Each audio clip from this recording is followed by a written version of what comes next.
Music Matters, Don Caprice. What were you saying? You were talking about the origin of your name? Yeah. So, I mean, I got scammed. Like when in 2020, I got scammed by this guy who was saying like, all right, so enroll in this class and I'm gonna teach you the music game.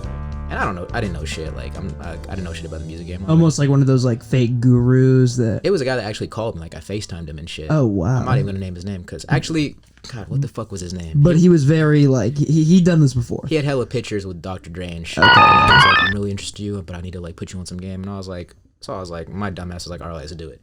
I get those emails like every week. Yeah, bro, I had his number and FaceTime and Facebook. That's crazy. It was so stupid. Committed scammer. Maybe he was actually doing it with a lot of people. Maybe it was real, but the way I got the word Don was because he told me part of the music course was to watch what's that one show?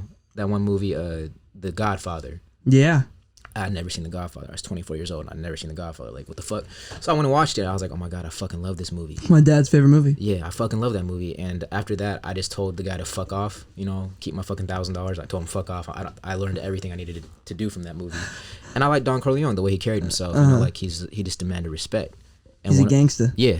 And I mean, I'm not a gangster, but I like the word Don. Yeah. So I was like, I want to make a name that starts with Don. Like Don Tolliver, also one of my favorite artists. So then I was living in my friend's house with him and his girlfriend, and I was renting a room there, and his girlfriend had this bottle of wine called Capricio. And I was like, that sounds dope. So I just Caprice, yeah, like and that. By the way, I'm like that's my favorite wine. It's Capricio? Capricio, I don't know. So I drank that shit, and I was like, what does this word mean? And it means a lively sound of music. Wow, that what are the odds of that? That's funny. So then I was like, Don Capricio? And I was like, nah, that's too much. So then I looked, then Caprice. literally I was like, what does caprice mean? So then I looked that up, and it means a sudden change in mood of behavior. And if you listen to my music, you can't box me in. I can do pop, I can do rap, I can do anything. So I was like, Don Caprice. And then I started making my own colognes, started making my own shirts, and then Don Caprice, my vision for Don Caprice is that it's a brand. There's gonna be colognes, there's gonna be shirts, there's gonna be shoes, there's gonna be bags, and it's gonna represent being a boss, being a self-made boss, just like me. I like that. Yeah, I want to design my own bags that are like that hold like everything. You take it on the plane, and when you're holding Don Caprice, people go, "Oh, that's a businessman." Yeah. And I want to make a cologne that's unisex. I already have a formula. I'm looking. I don't know how to do that with the FDA, but I want to make like a cologne. Let me ask you this. Yeah. Sorry to cut you off, but I'm totally ignorant to the world of how cologne is made. Like how does that even? So you mentioned a formula. Is every essential cologne oils and then ethanol alcohol. That's essentially what it's made of. Yeah. And then it's just some combination of different things that give it a scent. Yeah. Okay. Yeah. I had someone make me my own scent out of essential oils like shea butter and fucking orange scent, vanilla extract, and then to make cologne you just need mostly ethanol alcohol. And I have someone that makes colognes, but that's way in the future. Yeah. Like, that's gonna take probably a good $40,000 just to get off the ground. So anyway, I got some big visions for Don Caprice. It's interesting to me, like when I walked in this room, and I mentioned this to you when I walked in this room, and I heard your name, Don Caprice, and you talking about The Godfather, talking about wine. Like I assumed you were Italian. Yeah. Because like I'm Italian. My name's Dante Pellegrino. It's Pellegrino, like the soda. Exactly. Did people make fun of you as a kid? Oh my fucking god! But what I used to do is I used to tell people that my family owned it, and I'm like, yeah, we're balling, like we're super. I think I've told this on an interview at some point, but I had a teacher. It was my sophomore year of high school. I had a Spanish teacher, and first day of school he asked me, he was like, oh, like Pellegrino, does your family own that? And I was like, yeah. Yeah, we do. We live in yeah, I was like, we live out in Alamo. We have like a crazy ranch with like all this where we grow all the citruses and all the oranges for the ingredients of the Pellegrino. So the dude, like, for the entire year just assumed that I was like dumb rich. Like I just like I like had like this, I literally made like this entire image, but like based on the fact that like my family owned this fake water brand. I was like, we have no relation to whatsoever. Did people treat you differently because they thought you were rich? Yes. Yeah, it's crazy, right? It's pretty wild. You can't really blame them though. Like, no, that's how the world is. We live in a material world. I'm not Italian. Yeah. So you said Croatian, right? I'm half Croatian, half Mexican. My dad's from Croatia. Funny story that you thought I was Italian, but Croatia was occupied by Italy for a really long time. That makes sense because what I was telling you is like my grandparents and like a lot of my relatives, like they kind of have like the same skin tone as you. Yeah. And it's kind of like it's not like a olive. Yeah, like an olive, exactly. Yeah. And then I'm half Mexican. My mom's Chicano, meaning that she's full Mexican, but she's born in the States. Okay. So the way that happened is my dad met my mom in a bar, and then poof, you get a half Mexican, half Asian. I guess it is a pretty like unique mix, you know. Like I guess that is something you don't usually see. Yeah. Did you grow up with like a strong influence from your culture and your heritage? Like, do you feel like more connected to one side than the other? Well, it's funny that you say that I look Italian. Like, I don't know why. Sometimes I get mistaken for light skin black. I think I could see I get mistaken for everything: Filipino, light skin, Mexican, white, like literally Indian, Persian, everything. So I guess I'm ambiguous. Yeah.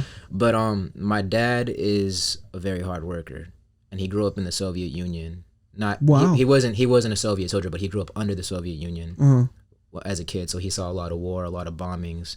So, you know, he had PTSD from that. You know, of course, when he had to get food, you know, he had to go out and get it. Like shoes were made out of car tires. So he made it very clear to me when I was growing up. He'd be like, son, when I was your son, we didn't have food. There wasn't McDonald's. So like every day it was like, I'm like, all right, Dad, I get it. Like, be grateful for this cabbage in front of me. Yeah. So that's kind of like got instilled in me very early. So I guess I'm stubborn like my dad, and I'm very like hardworking. I'm a workaholic, and I'm very like, I guess I don't want to say masculine, but I'm very stuck in my ways. Croatian men are very masculine. They're hard workers. They don't like getting help. They like getting everything on their own. That's in our culture, and I'm proud of that. Whereas my mom's a party girl. Like she's Chicana. Like she drinks, likes to dance and shit. So I don't even know how my dad ended up with her, because my dad's like, no, I want to stay home and I want to pray to God and build. Like your dad's more like a quiet guy, and your mom's more like lively. My mom likes to go to bars and take shots and dance and like whistle and shit.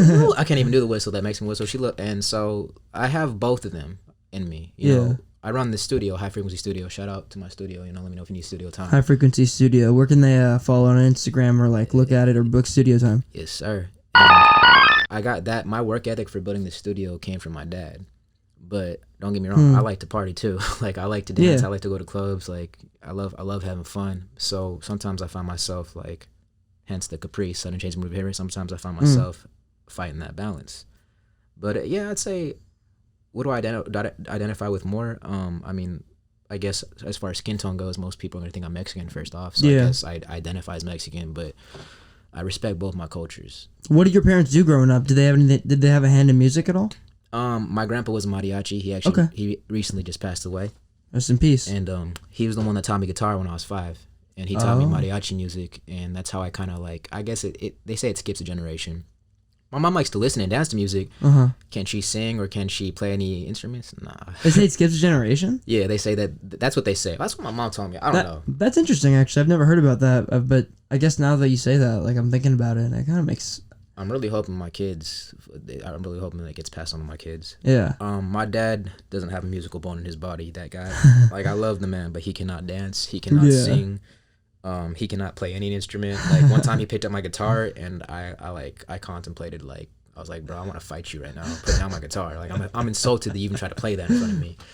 But as far as my creation side, I mean, I had an uncle he's a priest. I forgot his name, and he kind of played like classical piano. But I really think I got a lot of my musical bones from my grandpa. Like R.I.P. So shout out abuelo. So you started with the guitar, and then I know you mentioned to me, like, when you were going to college and stuff, you kind of got into the world of hip-hop music and, like, pop music and stuff. What was, like, the gap in between there? Like, what did you grow up making? Like, were you making music since the point that you kind of learned guitar? Well, my dad's Croatian, and he wanted me to learn accordion when I was a kid. Accordion? Okay. I shit you not, I can play the accordion. Like, if there's really? I could play you the fucking accordion right now. That's badass. That was like, yeah, it was weird as fuck growing up. Like, no girl goes, oh, he plays accordion. Holy shit. He's so hot. Like, most people are like, that guy's fucking weird. But it's dope. I think it takes a lot of mental power to do that, because you're doing 3 things at one time, and that motherfucker's heavy, bro. Accordions are fucking heavy. Don't teach your kids accordion, dude. Like, that shit, like, 8 years old going like this gives you back problems. But yeah, I learned the accordion because my dad is Croatian, and that's like the instrument there. So I actually grew up playing a lot of polka music, Italian music. Whoa, okay, yeah. And then that's interesting. Yeah. And I was growing up, my mom played a lot of Temptations, Michael Jackson. I went through kind of like a rock phase with the All American Rejects. I didn't really listen to hip hop until I was in middle school or high school, because of I didn't really have friends when I was in elementary school. I was the weirdo. I was always studying, always like, playing polka music. I was kind of on my grind. I was in speech and debate, and then I went to middle school. I hit puberty, and I started meeting people my age, and they started influencing me. So when I went to middle school, I think the Lil Wayne was big. Yeah, and I liked to listen to it mostly because of the beat. I didn't really listen to the lyrics. I love Lil Wayne, but like what I realized about me making music, because I played a lot of instruments, is I like making beats. Went to high school, taught myself guitar. I stopped playing guitar to play the accordion, and then I taught myself guitar again because I never learned how to read music.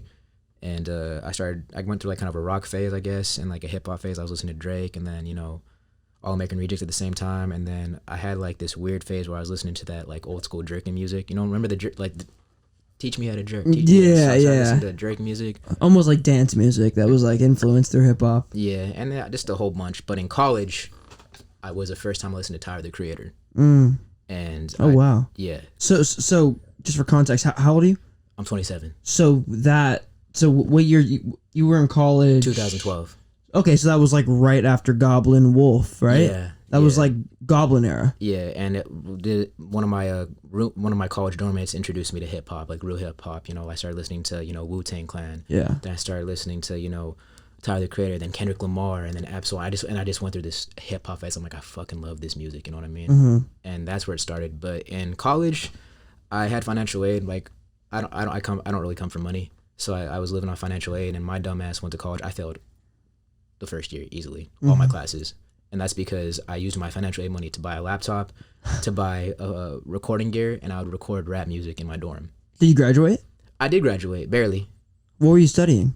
What didn't I study? I went in there trying to study music, then I tried to do business, then I tried to do fucking biology, and then I tried. Whoa, that's a lot of that's a lot of different stuff. That shit, bro. I was literally in my room every day just writing music. I couldn't stop. So why were you switching majors around so much? You just didn't know. I failed everything. I failed I it all. Yeah, and then literally some other shit happened between me and my family, and basically I had to reach out to the school to get more financial aid because I couldn't afford to pay. My dad was going through some shit. My mom wasn't working.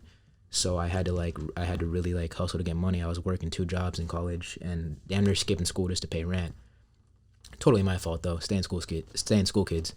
And basically I would skip class to record music. Mm-hmm. Like I bought my recording gear and I just couldn't stop. Like I'd have finals and like I would just be recording music, writing hooks and recording it, trying to teach myself how to mix and master. And no matter how hard I tried to study for my final, I couldn't do it. I just ended up back on the studio. So basically, I went to the counselor. I went to UC Santa Cruz, by the way, and I was like, what can I graduate with? Like, what can I do with the grades that I have now? And she was all like, you could probably get a degree in anthropology. So anthropology is like the study of like human behavior, right? Isn't that like essentially what it is? Yeah, it's like psychology, I guess, but it's like study of human behavior, which is like, I don't know. I don't know. Yeah. I got C's in all my classes. Yeah. So she was like, you can do this and you can get a degree in psychology, in anthropology, and you can graduate with a degree. I was like, all right, bet, sign me up. So I basically, from my junior and senior year of college, I just did everything I could to get C's, and I graduated with a degree in anthropology after failing like 3 other courses. And the only reason I did it is because, well, I'm first generation. Like, I was the first person in both my families to go to college. Like my Croatian family, they didn't go to college. Like my dad never got to go to school. I mean, he got, as a kid, he just saw people blow up his homes. Mm-hmm. And then my mom, she when she was in college, her mom got sick, so she dropped out of college to take care of her. So there was high expectations for me to become a doctor. Like specifically a doctor? Or like anything other than a rapper. You know what I mean? Just literally anything. Yeah. And I just did the one thing that they just didn't want me to do, was full-time in music. Yeah, but you made it work. I can't control it, bro. I love this. Yeah. This is like, I shit you not, I'd have finals the next day. I stayed up one time for a math final, recording my first song till 6 a.m. and my final was at 7 a.m. I did not go fuck. I didn't study for it at all. Went to the final, fucking popped the Adderall, and I said, all right, well, let's see if God's real. And I just guessed on the whole thing. I was the first person to finish, and I got a 85% on it. I was like, well, God's real. Yeah, and I passed the class, literally because of that final. Did not study, just literally bubbled in, and then the teacher was like, what the fuck? I was like, here you go. He probably thought I was a genius or something. Or cheating. But yeah, that's how I got to college, just basically guessing on the multiple choice and then studying as much as I could the night before and just hoping for the best. Let me ask you this, because like I talked to a lot of people about like their experience with college, especially people who went to college with the intention of doing music. Yeah. Are you like happy that you ended up going to college, or do you wish in like another life you could have just skipped out and just maybe like took the music route when you were 18 years old? Yes and no.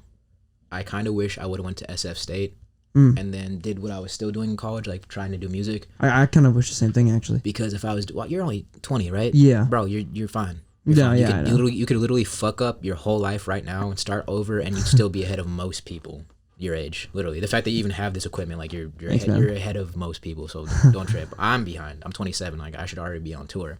Anyway, enough of that. I kind of wish I would have went to SF State because it would have been in the Bay, or just any school in the Bay, because I know there would have been more of a market for hip hop. So I kind of regret going to UC Santa Cruz because there's like no market for hip hop out there. But however, it's kind of funny because if I never went to UC Santa Cruz, I wouldn't have met my friend Ant, who's from Vallejo. Yeah. And had I never met him, I would have never looked at commercial rentals in Vallejo to open up this studio in Vallejo. Yeah, so that's how it works. It's kind of, it's kind of weird how like life works. So yeah, the world has a really funny way of like connecting the dots like that. Yeah, and I think, as much as I would have liked to like maybe if I started over, maybe I would have done that. But like I like where I'm at now. I like my story, especially how I got here. Yeah, I mean, like, at the end of the day, like, if you're thankful for where you are, you have to be thankful for everything that came before it, Yeah. I think about this a lot, actually. It's like, sometimes I wake up and I'm like, oh, like, what if I took this different route or this different road? But then it's like, I consider where I am. Yeah. And I think all in all, I'm happy where I am. Bro, there's people who are on crack right now. That's what I'm saying, yeah. There's people who don't know what, so. Yeah. I gotta stop being a fucking spoiled brat and like, oh, I wish my studio was, but like, I own a studio. Maybe it's not $1 million studio, but I own this bitch. Like, yeah. So I'm grateful for that. Like, talk about that a little bit. So you so you get out of school, you have this degree in anthropology, and you're just pushing music. How long after that did you get the studio, and what was kind of the grind like to get the money to save up to get the studio? Fucking horrible. Yeah. I've literally had no mentor most of my life. Like my father taught me work ethic, but like as far as like the music business and how to like start a business, that was all me. Like I literally just saw my dad wake up at 6 a.m., go to work, disappear for 16 hours a day, and then come back and sleep. And so like he taught me like as long as you get up and go do something and come back, you're gonna be okay. So that's how my dad was my mentor. I like that mentality, actually. Yeah. That's interesting. My dad doesn't give a fuck like about what position I'm in. He's like, do you understand that I came here with 30 cents? So what is your excuse? And I was like, yeah, you're right. You fucking got bombed at 8 years old, so I guess he's got a point. Yeah, you got a point, Dad. All right. Yeah. So and you managed to make it work. So like me, I got everything I need. Anyway, I graduated college in 2016 with barely a degree in anthropology, and basically hella debt. I was dating a girl that I thought I was gonna marry. And we moved in together. I basically stayed in Santa Cruz to be with her when I should have moved to Sacramento and started a studio. But anyway. And you met her in college? I met her in college, yeah. Okay. And she was a year younger than me. And basically, I'm pushing music, living in this little garage with her, and it's just not working. Me and her break up. I go through this big depression, and I drop. I used to go by Eva Terrell back then, by the way. And I drop some music, and I kind of create this cult following in Santa Cruz. Then I got caught in Oregon for money laundering, and just like I got caught like $7,000. It was some bullshit and a gram of wax, and they were like, "You're fucking like," they just hit me with some bullshit, and they're like, "It's just a shame that most people we pull over are Mexican." I'm like, "My last name's Kovacevic, bitch." They said that to you? Yeah, they did. It's just a shame that most people are Latino. I was like, "Well, I am half white, so that's you know what I mean." What a fucked up thing to say. What a fucked up thing to say. Anyway, yeah, fuck Oregon police. Fucking anyway. It was a good thing that happened to me because I got arrested and I had to face this stupid felony charge, like how to use my life savings to get a lawyer, and like I just started rethinking my life. I was like, what am I doing? Like I'm trying to push music, but I'm not doing it the right way. How old were you at that point? I was 23 when I got arrested and I caught a stupid felony, and then so like I got a fucking mugshot too, and it's like it makes me look like this drug cartel dude, and I'm just not that. And so basically, I go, you know what? Fuck this. I'm gonna. I grew up washing dishes. Like at the age of 8, I was washing dishes. 14, I was washing dishes to like help my family make money. And then I went to college, started drinking, doing drugs, and I lost myself. I lost that that hardworking dude that I've always had been. So I go back to that. So basically, after the felony, I go to like the 3 nearest restaurants in Santa Cruz that I can, and I'm like, yo, I will start today. You can pay me $5 an hour. I will bust tables right now. So the owner was like, most of the owners were like, all right, bet. So I start that day, bro. no uniform, no paperwork, no nothing. They pay me like $50 cash for 10 hours of work, and I get 3 jobs: bussing tables, cooking, serving tables, bartending, whatever I could do to get money. I literally stopped going out, stopped hanging out with friends for like 2 years straight. And there was a time that I was working so hard and not getting enough sleep that my lung collapsed. And I couldn't breathe. Like one time I got off work and then I just couldn't breathe. Like I it was like this. I don't know if it was an anxiety attack, but like I felt like I couldn't do it. And then so my friends are all drinking, like, oh, what's up, Evo? ¿Cómo estás? I'm living with my Latino friends, and I'm like, I can't breathe. They're like, no mames. I'm like, oh, dude, I fucking can't breathe. Yeah. So like they're not taking me seriously. They're drunk as fuck. They think I'm fucking with them. Like, he's always playing, which I always am.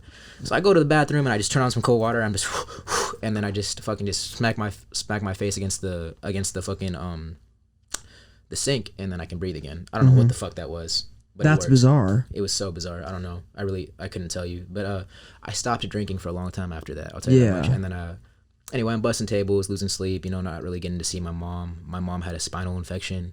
So she was in the hospital. My dad was in Europe. And I'm just saving money, sending a little money to my mom, putting money away from studio. And I do that for 2 years. Like, I don't talk to anybody, not my family. Barely getting to talk to my mom because she's sick. My dad's in Europe. I don't have any brothers or sisters. And I just save up enough money. And then one day I come across this Craigslist ad for a commercial rental in Vallejo, $400 a month. And you were living in Oregon at this time? No, I'm living in Santa Cruz. Oh, Santa Cruz. I got arrested in Oregon. Whatever. That's right. Okay. Yeah, like I'm not tripping about that. I'm not a fucking criminal. Whatever. Oh, don't say shit on the radio. I'm not a fucking criminal. I don't do anything wrong. So I'm living in Santa Cruz. I'm living in a living room. Yeah. Like I slept in a living room at 25 years old, because at 23 is when I changed my life, and I'm bussing tables. I slept for 2 years. Yeah, literally just living like a bum. And mind you, when you're 25 living like that, it makes you really put things in perspective. Of course. So, I save up this money and I'm like, fuck, I need to figure something out. My music's not going anywhere. I have no fan base. Like, it's all right, And then I find this commercial rental in Vallejo for $400. No air conditioner. There's no fan in the bathroom, but I'm like, I'm going to make that a studio. So I fucking just put down $6,000 and, for the deposit, making new floors, building a booth out of whatever I could do. And I just moved to Vallejo. I moved my studio to Vallejo. So you took all that money you got from busting tables for those 2 years and just said fuck it and moved. Oh, and I opened up the shittiest studio in Vallejo that you can make. And then that was in 2020. Literally a month later, the pandemic hit. Oh, so you couldn't get clients? Not legally. Yeah. Yeah. So my friend had just bought a house in Sacramento, and I was like, look, bro, like the pandemic just hit. I lost my busting table job because of the pandemic. Yeah. And I was like, look, bro, can I come move with you? He's like, it's good. You're my best friend. So I go move over there. And, basically I'd go on Instagram, DM whoever I could. Hey, bro, 2 hours for $40, 3 hours for $40. And I would drive from Sacramento to Vallejo every day for whatever money I could get. Which is for context, that's a 45-minute drive, right? It's an hour drive. Yeah. With traffic, could be an hour and a half. Yeah. So I was not making any money. And I had to make the rent for the commercial rental, make the rent for living with my friend. So it was a hustle, dude. It was fucking tough. It was the hardest time of my life, but eventually the pandemic slowed down, my savings depleted, but then I started getting clients, a lot of clients. And then because of the fact that you were, like you said, like you were building that client base regardless of whether or not it was making you money. Mm-hmm. And I was not making money, dude. Like there were some months that like I would have to dip into the savings, and like I was like fuck. Like you can ask my friend if you ever meet him. There were some nights that I'd come home and just eat a pickle. Like that was all the food I had. I was like, I'm just gonna eat a pickle today, and then tomorrow we'll see what I make. And if I could have enough money for McDonald's, I would do that. And that was my life for like a whole year, 2020, because you weren't allowed to have a business. Yeah. And I made it happen. And now I have a 2-room studio. I have a booth. I have the computer. I'm working on getting a new microphone, and just it's fucking surreal, dude. Because literally 5 years ago, like I was bussing tables. What advice would you give to somebody who's trying to like build up a client base like that? Like, were you just quite literally like you said, reaching out and then connecting? And then how were you getting those people to come back to you? Was it because of the prices or the price point or what? Well, I didn't have a good rent. I didn't have a good setup, So if you have a shittier setup, you got to charge less. Like you can't have a $4,000 studio and charge as $1 million studio. You gotta live within your means. Mm-hmm. Also, you gotta be likable, Yeah. And one thing that people liked about me is that I keep it real, So when I was recording, I would help people when they're recording. I'm like, hey, bro, hit this note. Cause I know music. I'm like, hit this note. Hey, bro, let's try an ad lib. And people be like, oh shit, this guy's helping me make music. Oh, he knows music. And then they can make music. I brought their vision to life. Like this engineer isn't just here to press record and get paid. Welcome to a lot of studios in the Bay. Just record, give me my money. You trying to smoke? You feel me? Yeah. I'm here to help you make music, and that was my selling point. I'm like, all right, I don't got the best studio, but I know music, and I can help you bring your vision to life, and I can help you believe in yourself the way that I believe in myself. Yeah. So my advice is charge cheap and be better than everybody. You have to figure out what makes you different. Whether it's a studio, whether you're a barber, whether you're selling shoes, what makes you different? Why do I want to buy from you? So figure out what makes you different and then sell that point. What makes me different is I can bring out the best in anyone in that booth. So you're in college making your own music, and then eventually you get to the point where you're engineering. Now you make your own music, you put your stuff out. How did you eventually, once you open up the studio, get back into the process of putting your own stuff out, and then why did you stop?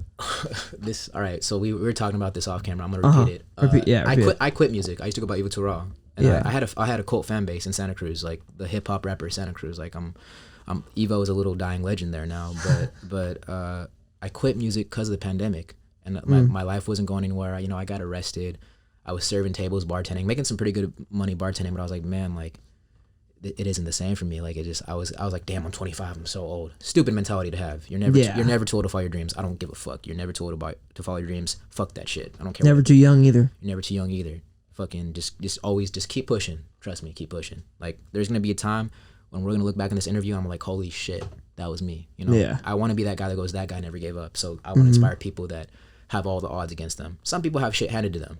I don't have any connections. I had to make every connection I made. Anyway, I quit music. And then I start recording, and the engineering business is going pretty good. And I'm kind of like settled on just becoming a studio owner, giving up on music, and just that's what I'm gonna do with my life. And because I was like, oh, it's not the same, and I just stopped doing that. And then this crazy white rapper from Danville, who went by Bolt at the time. He goes by Christian Coelho now. Christian Coelho. But he used to go by Bolt. Okay. So he comes in and books 6 hours. And he walks in, and he's just like the whitest looking kid from Danville you ever see. And just like another client, And I'm like, you're probably just coming here because this is the first studio. And I'm being totally stereotypical. Like I shouldn't have thought like that. I'm like, this guy's gonna fucking suck. And and he comes in there and just absolutely murders every beat. He has Neff the Pharaoh features, Scandal features, The Boy features, and he's murdering these beats. And he's not even like doing that typical like I'm a white boy but I'm trying to act gangster. Like he's just being vulgar, like just Eminem type himself, shit. Yeah.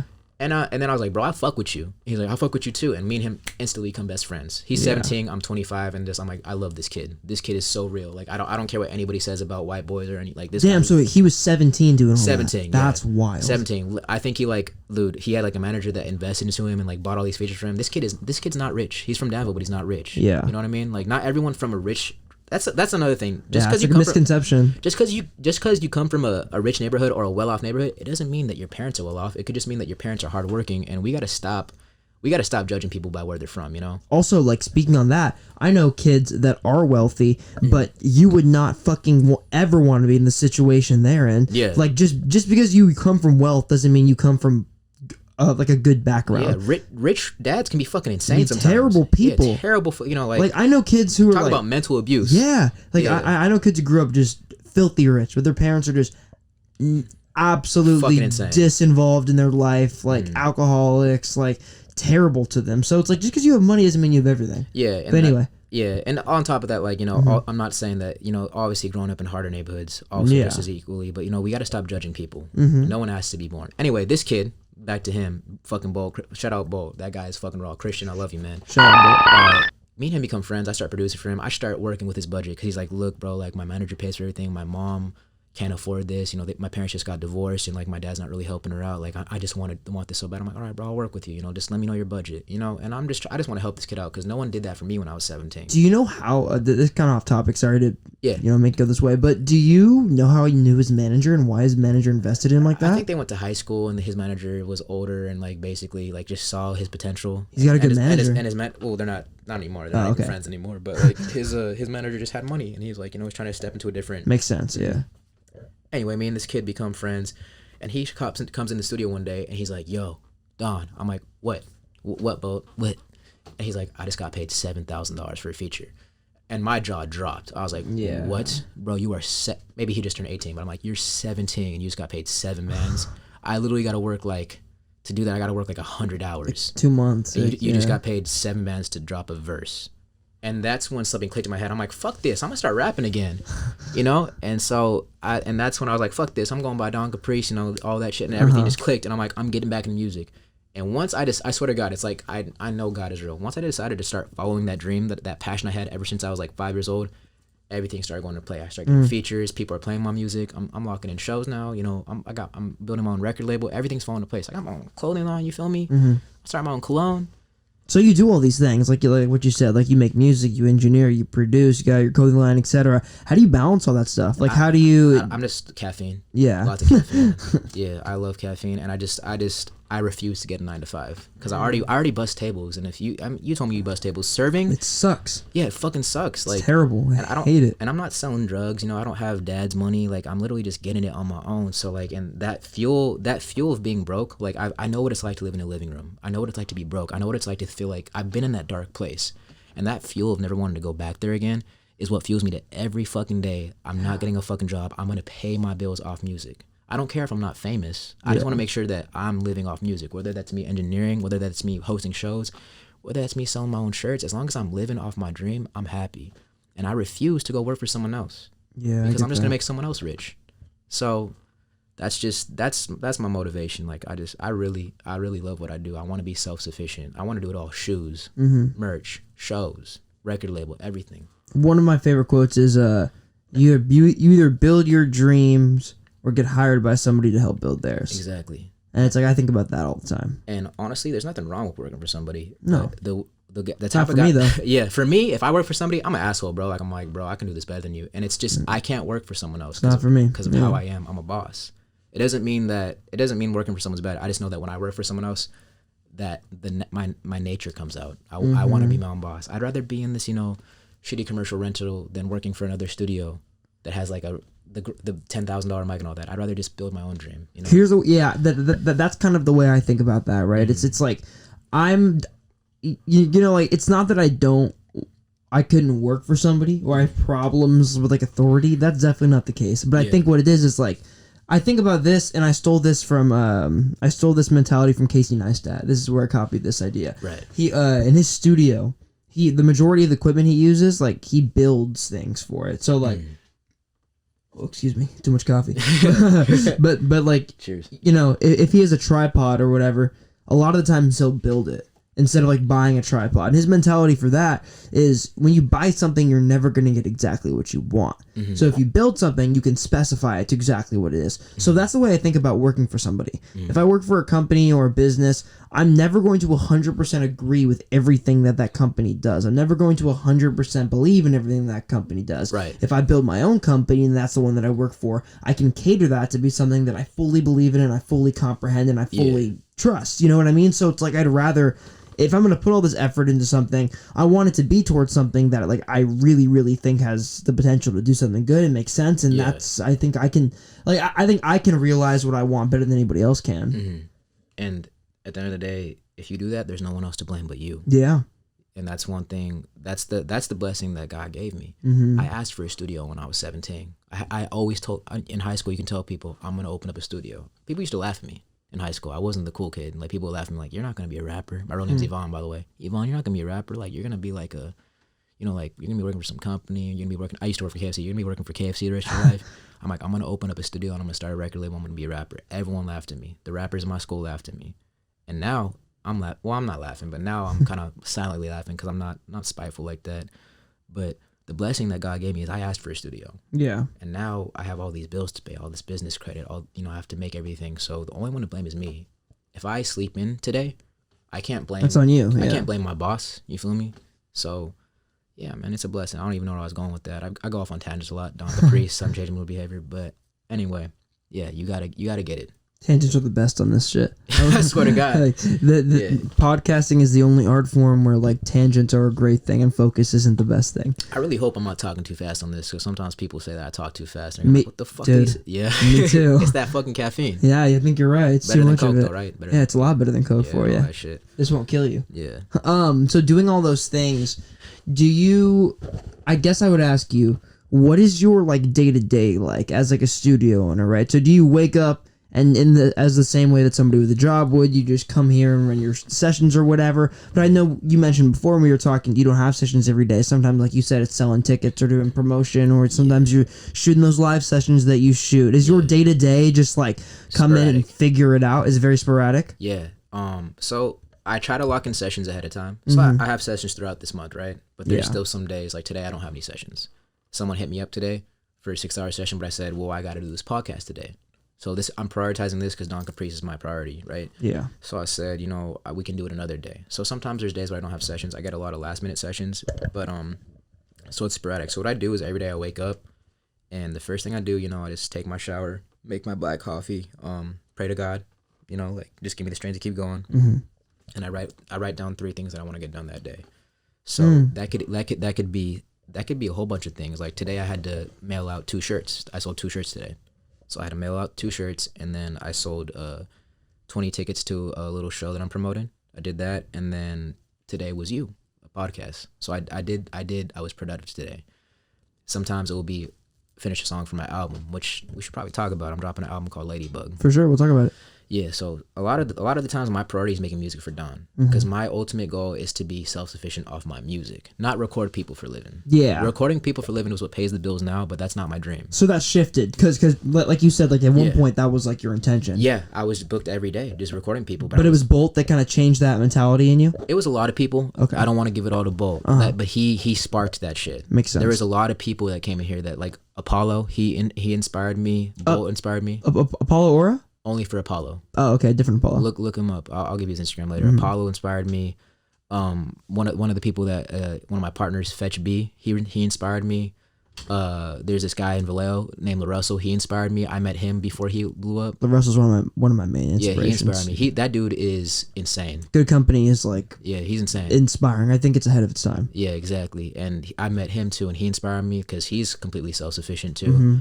My best friend Jerome, who makes his own clothes, inspired me. My best friend Jay inspired me. My best friend Urs, who's a graffiti painter, inspired me. There's so many people that inspire me. But like hearing that Bolt got paid $7K for a verse, that lit a fire in my ass. I'm like, what the fuck? I could be doing that, Not, I don't say that out of jealousy. I'm just saying like, if he can do it, I can do it. It was inspiring. I wasn't like, oh, fuck him type of shit.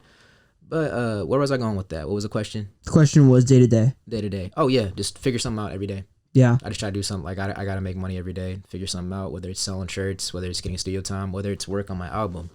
But like I said, my priority is getting Don Caprice known. That's interesting. So because I'm trying to think, like, I feel like we're wired the same way in a lot of ways, but I also feel like we're very different. Like, do you ever feel like you lack that structure in your day? Do you ever feel like you need it? Bro, yeah, Don Caprice. Dude, I for sure have ADHD. Yeah, me too. Yeah, I do lack structure, but that's also my structure. As I wake up, I'm like, we're going to figure it out today. I should like plan out my days better, but literally every day I wake up, I write down 3 things. That's my structure. I like that. Yeah. Yeah. And I'm biting off so much more than I could chew, but that's how I am. You have to. I shoot. Just even if it's a half court shot, full court shot, even if it's a shot that's across the street, I'm shooting. Yeah. That's how I got to where I am. Like this place right here, I couldn't afford it. Literally, it was an ad on Craigslist. This is my second studio. I used to be in this shitty ass place. Fuck that landlord. She still got my deposit. Fuck you, Frida.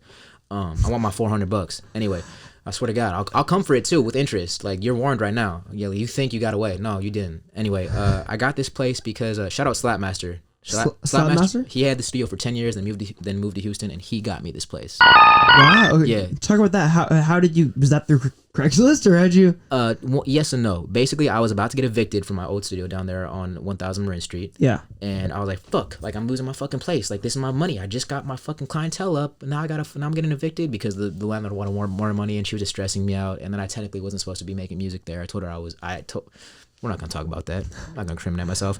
Anyway, so then I'm looking for a place that's going to let me do this, and I find this place. And this is where Nef the Pharaoh, Pilo, I Am So used to record when they were younger. Like, this was like the original studio. Because they're all from here.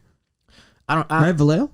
Nef the Pharaoh is, I think Pilo's from Oakland, and I think I Am Su's from Oakland too. Oh, okay. Yeah, but Slapmaster was like, it was one of the OG studios. Hence all those signatures and stuff. So all the OG people used to record here. So... And I hit up Slapmaster. I was like, hey, bro, is this your old place? He's like, yeah, they've been trying to rent that for like a year now, bro, but they can't because like, you know, it's not the best building. I'm like, bro, can you tell the landlord, you know, like to put in a good word for me? He's like, I got you. So I get this place. I couldn't afford it, bro. I had just like paid off a couple credit cards, and like it wasn't these floors. Like there was like I think the walls were red and stuff. There was like the drawers right there that I had to rip out. I'm like, fuck it. So I say, I get one of my savings, get the landlord the deposit, and then I call my people. I was like, hey, we got a new studio. And they're like, what the fuck? And I was like, yeah, we got a new studio. Meet me over here. So I go to Home Depot, swipe my credit card on floors. I don't even know how to set up floors. I'm like, all right, bro, so this is what we're going to do. We're going to lay down some floors. We're going to paint this. We're going to put down some baseboards. And then we're going to have a studio. He goes, do you know how to do any of this? I was like, nope, YouTube. Yeah. So that's how I got it. And now I got the studio. I mean, the floors could have been better, but I made it happen. They look fine to me. Yeah. Thank you. Yeah. I probably got to clean them, though. That's funny. It's interesting to me, like, I like how you're you know, like, if your day, regardless of whatever you're doing that day, the one thing you do is write down those 3 priorities. It's funny because right now, like we were talking before, like I'm moving in a couple months. It's funny, like this month versus my next month, like they're polar opposites, right? Like this month we have like a ridiculous amount of interviews, so that has to be my priority. You know, it's like we're doing interviews pretty much every day this month, so it's like that's my priority right now. By the way. Thank you, I appreciate you. Gotcha. But and then it's like, you know, next month my priority is gonna be I gotta work like 45 hours a week because I gotta save up money before I move. So it's like I'm the same way. Like I really struggle when I don't have structure. But it's like what I told myself was like, okay, I'm gonna figure out one thing I can do every single day that's like consistent. And what that is I'm going to bed. I'm trying my really hardest to go to bed between 9 and 10 and wake up between 5 and 6. I don't go to sleep before 3 a.m. every night. What time do you wake up? Whenever. Yeah. Like today I woke up at 9. Sometimes I wake up at 2. I value my sleep. Like I kind of like that actually because like if you sleep with no alarm, like you kind of just like your body's sleeping as much as it needs to. Yeah. Also, mind you that I like bust tables 7 days a week for 2 years. My lung collapsed and I was sleeping 3 hours a day for probably a year straight. I don't even know how I'm not dead. That's not healthy. And I was drinking at the bar that I was working at too. Like literally going to bed. House drinks. Yeah. We're talking like $100 whiskey for the free at these bars. That's what I'm saying. I used to work at this famous bar called the Red Room, but yeah, not a good idea. But you know, sleep, that's a real thing. I value my sleep now. As long as by the time I get up, if I would just do something consistently for that day, I'm good. Like I'll work till 2 a.m. I've worked like there's times that I'll wake up at 2 p.m. but I'll record at the studio till 6 a.m. that day. Yeah. You know what I mean? So I value my sleep and I value my work ethic, but yeah, it's hard for me to go to sleep before, I don't know, on demon time. I can't go to sleep at 10 p.m. unless I pop like 4 melatonin. But that's good. I'm trying to get better at that, but that's good that you do that. I notice that I do get more done when I wake up early. Yeah, the sleep thing for me was a really big problem in the early days too. To like build the infrastructure to kind of like, you know, everything you see around you right now, to like build the infrastructure to be able to do this and like have this platform that isn't even shit yet. It will be, but it isn't yet. You know, like to build that took a lot of planning. It took a lot of grinding. It took a lot of saving up money. Yeah, and this shit costs money. A lot of money. This cameras fucking cost money. There's a lot of equipment. There's a lot of money of equipment. Yeah. But it's like the same thing as you. Like, and that was the problem, right? It's like, you know, at the time I was like going to school. Yeah. I was serving tables. Yeah. I was doing all this shit at the exact same time, and it's like sleep inevitably becomes a second priority. Yeah. It's like gets to the point, or not even a second, like a 10th priority. Yeah, it's like so, and then it's like I started to like almost guilt trip myself. It's like, oh, I'm sleeping too much. Yeah. But it's like, no, sleep's a priority. Yeah, you gotta be rested because you gotta work efficiently. And yeah, I love sleeping, bro. Sleep is the cousin of death, but you know what? You need it to work efficiently. So you gotta charge your phone, right? You can't work on 2% battery. You said sleep is the cousin of death? Yeah, that's a Lil Wayne line. Whoa, he's a genius. Yeah, he's a fucking genius. That's one of the first rappers that really influenced me. I'm not really a punchline rapper, but while we're talking about rappers that influenced me, J. Cole, man, I love that man. Yeah, I could see that. Yeah, that's I hope I don't hope I'm gonna get a feature with him one day. I swear. Say it now. Yeah, I'm speaking that. J. Cole, Kendrick, Jid, all those people. I'm gonna make it happen. JID's one of my favorite rappers. Is it JID or Jid? Some people say JID, some people say Jid. He says JID, or sometimes he says Jid, I think. Yeah. But the name comes from the name comes from Jid because his grandma, when he was growing up, he was always moving around. He's like a jittery kid. Yeah. So so it's like me, the ADHD shit. Yeah, exactly. I'm moving around right now too. You know what I mean? Yeah. Yeah. I'm the same way. Hell yeah. But yeah, speaking of your music, you said Ladybug. You got an album coming, right? Yep. I got 2 albums coming up actually. So right now you have Vices out, right? That's your first project? Yeah, that's about coming off drug addiction. Okay. It's about life in general, whooping my ass. I want to talk about Vices because I feel like that's a very slept on project. I didn't push it nearly as hard as I could have. I like it a lot. Thank you. But during that time, my mom had a spinal infection and was about to die. I love my dad, but we don't have the best relationship. Cultural differences, and he's full Croatian, Soviet Union. I'm an American, half Mexican. We obviously we're gonna butt heads. I love differences, that man. Yeah. But he was in Europe, kind of like his expectations for me were to like become a doctor. Typical first generation shit. I become a rapper. My dad's not really into hip hop, let alone music at all. So anyway, he's in Europe right now, living his life. My mom was about to die because she has a spinal infection. She suffers from alcoholism, and it catches up to you. So I was dealing with that at the time of also being homeless. At the time of trying to get the studio popping. At the time of I had just broken up with a girl that I thought I was gonna have a baby with. So life just whooped my ass with the cleanest left hook ever. Yeah. And I started drinking, doing drugs, and I stopped giving a fuck about life again. That toxic pattern. And then one day I found myself blacked out inside my car, on the side of the freeway in Vallejo. I didn't remember anything that happened. I couldn't find my keys, couldn't find my wallet. My phone was dead. And I was like, what the fuck am I doing? I'm fucking 26 years old and I'm acting like a fucking college kid still. And then it was at that moment where I woke up, there's puke all over me. I can't find my keys. I had to go search for my keys across the street. I had to go to a gas station, I was like, I need some water right now. I'm like, what am I doing, bro? And I still own a studio and I'm acting like a fucking kid. I'm like, bro, I gotta cut these Vices out. So then I made Vices. Now this next one, Ladybug, life tends to whoop my ass too much, but I had a Beamer, bro, and I got in a car accident. It got totaled, fucked up my neck. And then 3 days later I got a rental and I'm like, all right, we're good. Someone hits me again, fucks up my back. So I become carless. And then, the studio wasn't doing too good financially. Totally my fault, but shit slowed down because of these gas prices. Inflation, when you own a business, inflation kind of your business has to adjust. It takes a while. You have to figure some shit out. And so I'm like, fuck, bro, man, I just can't get a break. And then I'm taking a walk and the ladybug lands in my hand. And if you know something about ladybugs, they symbolize good luck. If you have crops, ladybugs eat those bugs that fuck up your crops. The aphids, right? Huh? They eat the aphids. Yep. They're very good luck. And so if a ladybug lands on you, it's a sign of change. And also the myth is that in Europe, when the farmers were growing food, all the aphids were eating them up and they prayed to the Virgin Mary to save their crops so they could eat. And then that's when the ladybugs appeared. And that's why they call them ladybugs, Virgin Mary bugs. So that ladybug, I was like, you know what? This is a sign. So I decided to make the album Ladybug. Check it out, though. Let me see. I don't want to knock anything over, but can you see that? What do you think? Can you see that? That's the album cover right there. Yeah. You see it? Boom. My butt wasn't shown. If that is, I'm gonna cut that out. But anyway, that's the album cover, and it's really about love. It's about change and staying on the grind. So it's almost like Vices was about kind of that final straw when you had to go and change all these things in your life, and Ladybug is the second. It's the second chapter of what happened once you made those changes. Vices is about me in that dark realm. Okay, yeah. They say that I'm stressing too often. Smoking won't solve my problems. That's why I'm smoking, drinking. I'm smoking and drinking still right there. You know what I mean? If I die before I wake, I pray the Lord my soul to take. That's a song about suicide. So I'm still in that dark realm. Ladybug is going to be about me getting the fuck out of that. And it's also about love. There's a lot of things I cover in there. I cover about just a lot of toxic shit, you feel me? I think one of the problems today, especially in this culture in the Bay, is we don't love our partner well enough. And everyone's so scared of getting cheated on. Everyone's so scared of being loyal that no one knows how to really make a genuine connection. That's why there's so many kids that don't have parents that are still together. That's why there's so many kids who have trauma from their mom and dad. Yeah. You feel me? So Ladybug's about hey man, if you're a man, be a man. Love your woman. Raise your kid. There's be nothing wrong with that. Exactly. I want to push that. I want to push that type of stuff. And then it's also, I got some bars in there too. I got some little songs about how good of a rapper I am too. Just to let people know that's the heat check. You feel me? I still got my bars, but for the most part, Ladybug's about staying on the grind, looking at the positive, and love, spreading love.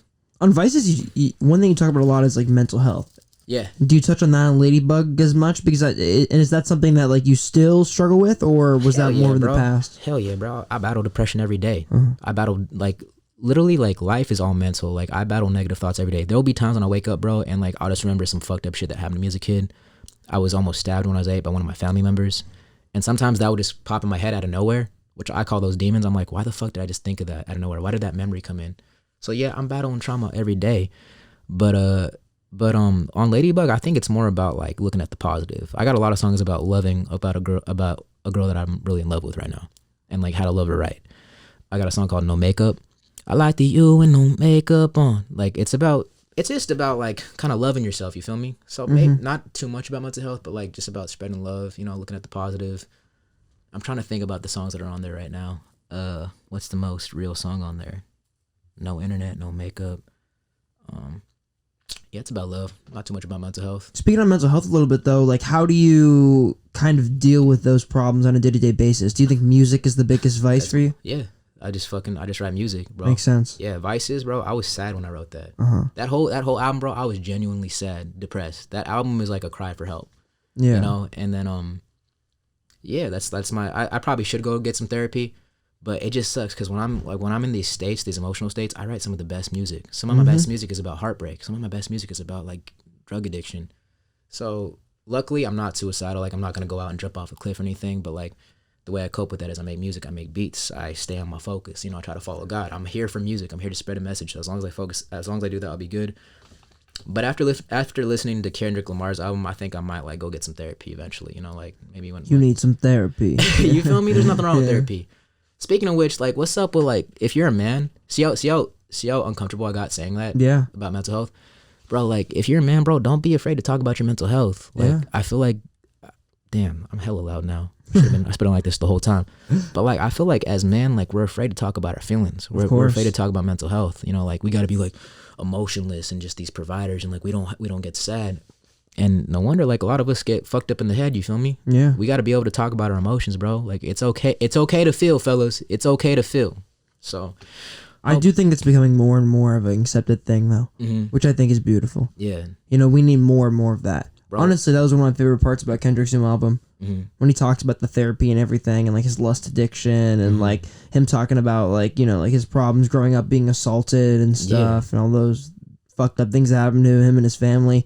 I think that's valuable. You know, I think more and more people doing stuff like that really, really will begin to help men like feel like they can be a bit more vulnerable. Yeah, and then if just people in general too, you feel me? We gotta be able to come together eventually. That's what I feel like I want to do with my music. I want to help people. Don't get me wrong, like there ain't nothing wrong with making songs about shaking ass. That shit is still fun.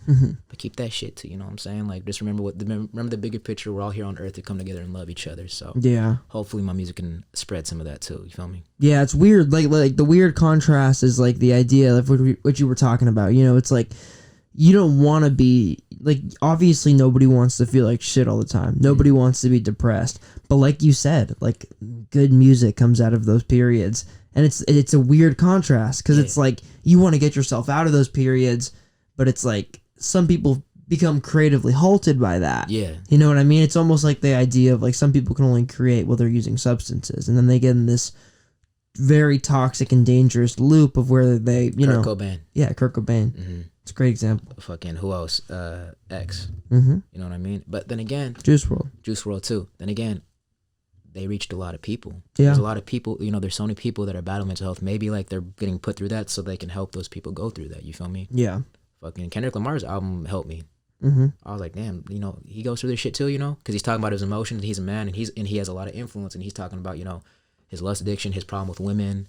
Like women and men are always butting heads over this stupid shit. And We Cry Together with Taylor Page, amazing song on the new album. And I was like, damn, that guy made me feel better. That album really made me feel better. And yeah, music's powerful, bro. I love music. I don't know where honestly, if I didn't make music, bro, I don't know where the fuck I'd be. Like, this is all I got. I can't go back to busting tables. Like, I just can't do that. You and me both, brother. You and me both. Fuck, man. It's like I feel like I'm traumatized. Did you ever have like? Do you know what flu dreams are? Yes. Yeah. Did you ever have? I've never heard the term, but I know exactly what. When you're just so sick as fuck, and you have this weird dream when you're sick, bro. I used to have like busting table flu dreams. Like I get off work and I go to sleep, and I'm like, no, table six, and like I'd have these weird 5-4. That's trauma. Section 5. You're gonna be here forever. Yeah. No. On the fly. Yeah. Oh my. Behind. God. Oh my god. Behind. Did you, when you finally quit busting tables, did you say that to some people? Like, behind it, like, bro, what? I'm like, dude, I used to. There was a period where I was serving tables 5 days a week, and I caught myself one day driving to work, and I was like. At a red light, making like an unprotected right, and I literally said corner. Like I'm in my car by myself, and I'm like corner. As I turned, and I just thought for a second, I'm like, what the fuck is wrong with me? Yeah, right I need now? to start making podcasts. Yeah, I'm like, I need to speak more. I need to like not only talk to tables. Dude, serving tables gives you a strange perspective on people. Yeah. It really like opens your eyes to the way that people treat other people. And it honestly taught me a lot about empathy. Because like I felt like the amount of days where I would just go in and just be totally disrespected by somebody, and there's nothing you can do about it. And there's nothing I can do about it. That can affect your brain too. Yeah, because your brain adjusts to like, all right, so this is what I am. I'm a fucking servant. Exactly. Yeah. Everything I say is wrong, and bro, if you do that too long, like you know what I'm saying, your psychology can get fucked up. It's awful for you. Yeah. But it also like I think there was some positive that came out of it. Like it taught me that like empathy. Like, exactly. Yeah. Like you know like there's two ways I can take that. Like if somebody's being incredibly rude to me as a server, I can take it like what an asshole. Yeah, I can be like, oh fuck you, or I can be like, you know, like that person if that person is coming to the spaghetti factory and they're this miserable, they probably have some bigger problems. Yeah. They probably have some bigger problems. Bro, and people treat you based on how they want to be treated and how they feel about themselves. Yeah. I really don't feel like there's really like inherently bad people in the world. I just feel like there's a lot of people who have more or less trauma than others.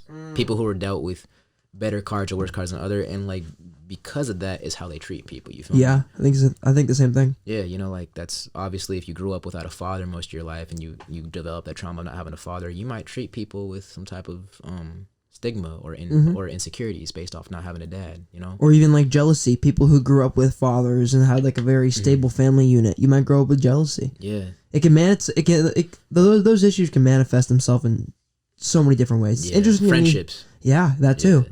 It's always been interesting to me how like childhood trauma like manifests itself as you get older. It's like we really are like an accumulation of the things we experienced growing up. Yeah. Yeah, and if you don't handle that early, it can really fuck you up later in life. It's crazy. But you know, I saw this meme yesterday, and like it was a picture, and it was a homeless student and a dude that had money, and they were like, "How did you get here?" The homeless student said, "My father was an alcoholic," and they asked the other rich dude the same thing. Did you see that one? Yeah. You know what I'm saying? Well, like, I didn't see it, but yeah. I don't remember it, but you get the point. Life is all about choices, you feel me? Yeah. I have every excuse to be broke right now, you know, like, oh, fuck me, but, you know, poor me, woe is me, but, like, life is a choice. You can choose to get up and keep walking, or you can choose to stay in bed and be depressed. And that's on you. Yeah, I choose to keep building high frequency. I choose to keep making music because, for one, I already know there's a lot of people rooting against me. Even people that I'm rooting for, there's a lot of people rooting against me. I know who the fuck you are, motherfucker. I'm not going to name your name. So, like, you are the reason I keep going. And when I make it, you know, I'm still going to show you love. So there's a lot of people that want me to fail. So it's my duty to not only myself, but to them just to prove them wrong. It is interesting because, like what you said, like you wake up every single day and you really do have a choice. Mm-hmm. Everybody's a choice, regardless of where you are. Everybody's a choice. You can wake up every day and do something. That coffee was a choice. You're right. Yeah. Yeah, literally. You could have had a V8. Choice. I could have. I hate V8. I like. You ever had the spicy V8? No, but I feel like I would not like. Do you even like spicy food? No. Oh, I love spicy. I mean, I hate V8s. I'm but so like, white. I can't handle spicy food at all, bro. It's half Mexican, bro. Yeah. I can't eat anything without a jalapeno or like a little bit of Tabasco. But like, it's like my dad. Yeah, your dad likes spicy food. Yeah, my dad's Peruvian. I'm Peruvian too. Oh, you're half Latino? Yeah, bro. I thought you were just full Italian. No. So we're kind of the same. Yeah, but like similar. So did your parents meet in a bar? No, they met in culinary school. Oh, so they loved each other. I'm just kidding. I don't like you. No, I'm just kidding. That's funny. Like they met cooking. Yeah. Yeah. So you're half European, half Latino. That's cool. That's maybe so same thing as you, right? So you're half Croatian, half Mexican. Yeah. So yeah, I'm half Latino and then half Italian. Do you speak Spanish? My dad speaks Spanish. Oh, okay. My cousins all speak Spanish. My grandparents speak Spanish, but my dad did not teach me Spanish. Do you believe in like energies and vibes and shit? I do, yeah. Because I feel like we have the same energy, and I think it's very weird that like we're kind of like on the same cultural level. Yeah. Like, that's crazy. Like, no, I do believe in that shit. That's for sure. You don't meet a lot of half Latino, half European, like straight European people. True. You know what I mean, that's crazy. Mm-hmm. That was a tangent in itself. What were we talking about? Talking about serving tables, bussing tables, I think. Yeah, I'm done talking about that. Client wise, I know we were talking about this earlier. Mm-hmm. You mentioned to me that you try to work with like pretty much only people you really, really believe in. Mm-hmm. Was it hard to get to that point? Like, because eventually I imagine you had to take everybody at a certain point. And like now, do you kind of have a rapport built with people you work with? So the way I did it is I used to record everybody. Uh-huh. Gangsters, nerds, half gangsters, everybody, because I was just running the business. And then unfortunately, you know, and I'm not going to name any names, there were some people that I recorded that I don't enjoy working with. And I'm at a point in my life where I just don't like doing stuff I don't like to do. Like if it drains me of my energy, drains me of my happiness, I don't want to do it. And there were some people that like they'd record and they didn't take the music seriously. They disrespected me.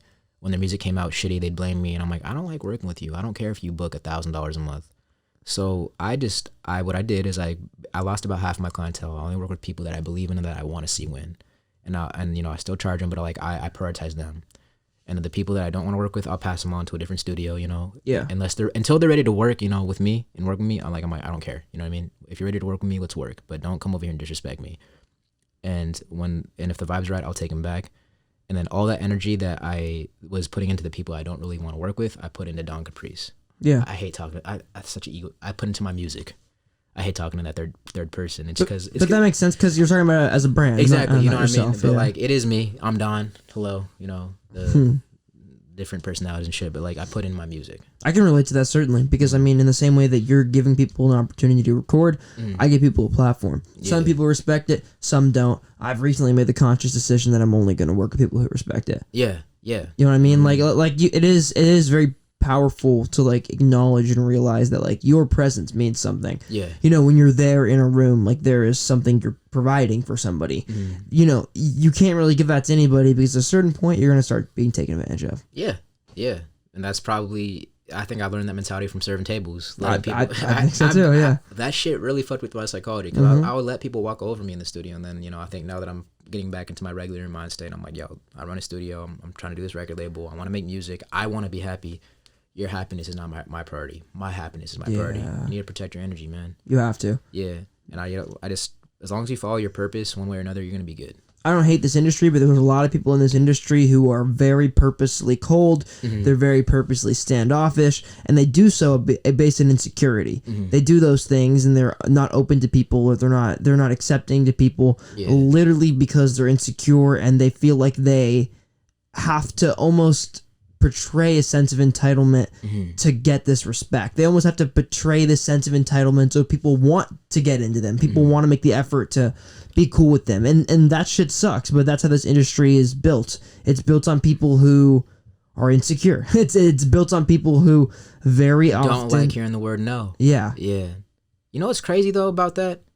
Some of those people are the most successful people I know. Those people that just step on people and just. You're right. Yeah, and it sucks. Right. I want to change that for business. I want there to be good business, bro. There was one person, I can't even remember the situation, but like they asked me. Yeah, like, you're right. It's fucked up. Yeah. Yeah. There was one person. They're pretty successful now, and they had asked me to like buy their album or something. And at the time, bro, this was around the time that I had just bought hella camera equipment and that like basically I used hella credit cards to invest in the studio, so I was really broke, bro. I used a lot of my savings again. A lot of money I get back in the studio, I put it right back in. And like, can you buy my album? And bro, I had like negative $30 in my checking. And mind you, like, yeah, I own a studio. People expect me to have money, whatever. And I just bought the car. I shouldn't have done that. But I was like, hey, bro, I really can't do it right now. I just put hella money. I just bought a car, boop-de-boop, but like, maybe sometime soon. And this motherfucker was like, you must not know who I am. My shit's gonna make more money than, I was like, whoa, bro, like, I don't hate you. I'm broke right now. You feel me? Like I don't got the 10, but like I get it. But it's crazy that some people like really come at you like that.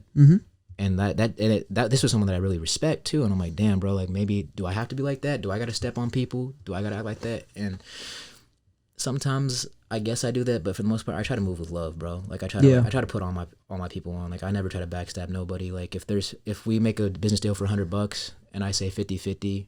And I end up making 150, I'm gonna give you 75. I'm not gonna give you 50 and then pocket that extra. You feel me? Yeah. I try to move as genuine as possible, and maybe that's why my process is moving slower. But when it's all said and done, I'm not gonna have a guilty conscience. I agree. I refuse to do it. Yeah. Just genuinely. I can't. Sleep. I can't. Yeah. I can't disrespect. I can't backstab people. And if I've ever done you wrong and you felt that way, bro, like anyone who's watching this who got this far in the interview, just tell me, bro. Like I'll try to make it right. Like I've done people wrong.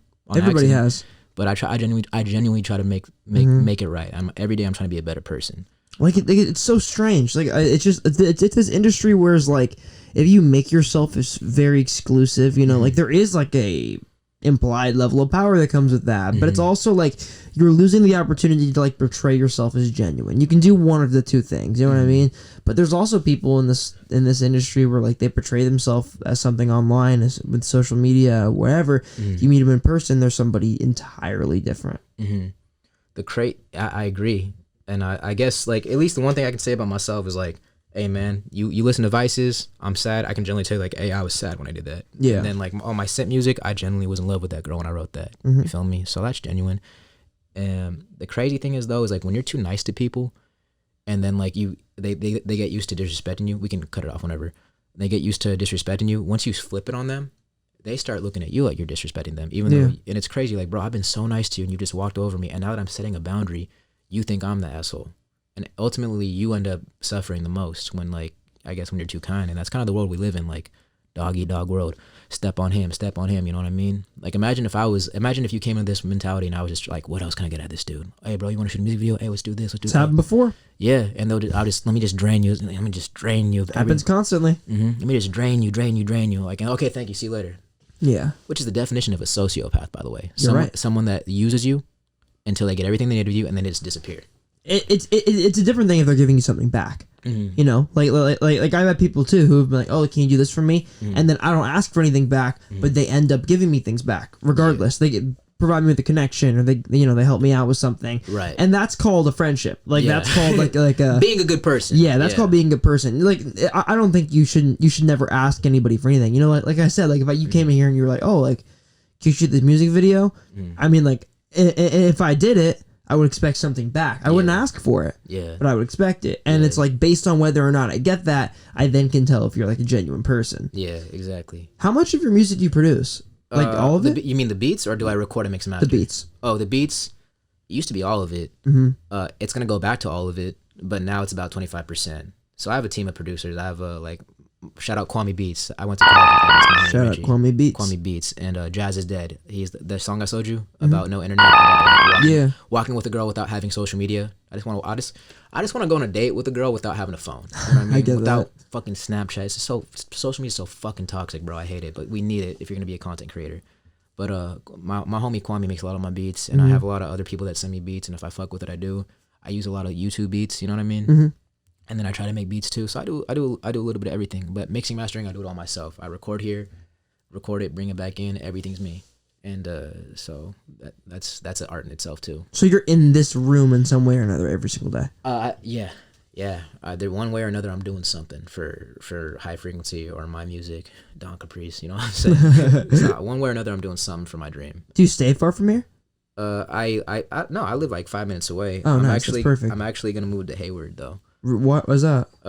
Me and my girl are gonna move in together. Just we decided that like we want to save money. Rent's super fucking high right now. I'm paying $2,000 a month for a 1-bedroom, and my landlord's fucking weird. That's a lot. Yeah. And then I was like, I could put that 2 G's back into a mic, back into advertising, and like I don't need to have my own place. Like I really, the only reason, if you're a single man, the only reason for you to have your own place is 2 things. 1, you're trying to get hella pussy, or 2, you're just very introverted. But like, I'm always here. I'm never at home. The only thing I use my place for is to sleep. Yeah. So I'm like, why don't I just do that, for a cheaper price? You feel me? I'm humble. Yeah, it's very true.